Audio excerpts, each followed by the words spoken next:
नाज़रीन वाक़िआ आगाह कंदासीं। अवामी मुस्लिम लीग जे सरबराह कृषि चयो आहे त हुक्मरान लॉन्ग मार्च जो रस्तो नथा रोकी सघनि। अहिड़ो हल कढियो वेंदो जीअं मुआशी सियासी ऐं इंतज़ामी बहिरान खे हल करण में मदद मिली सघे।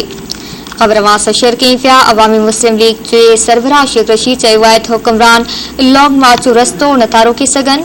अहिड़ो हल कढियो वेंदो जीअं मुआशी सियासी ऐं इंतज़ामी बहिरान खे हल करण में मदद मिली सघे।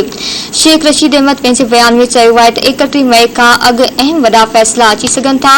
शेख रशीद चयो त सिक्योरिटी फोर्सिस कॾहिं बि पंहिंजे शहरनि ते गोलियूं वसाईंदी पाक फ़ौज मशीयत खे तबाह थींदे नथी ॾिसी सघे। अहिड़ो हल कढियो वेंदो जेको मुआशी सियासी इंतज़ामी बहिरान खे मुंहुं ॾियण में मददगार साबित थींदो।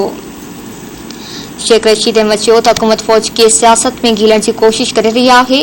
हुक्मराननि जी कोशिश आहे त पेट्रोलियम शयुनि जे अघनि जी मंज़ूरी क़ौमी सलामती कमेटी जे इजलास में वरिती वञे। शेख रशीद चयो त इत्तेहादी हुकूमत लोडन में आहे। खेनि मर्कज़ ऐं पंजाब में हिक वोट तां अक्सरियत आहे।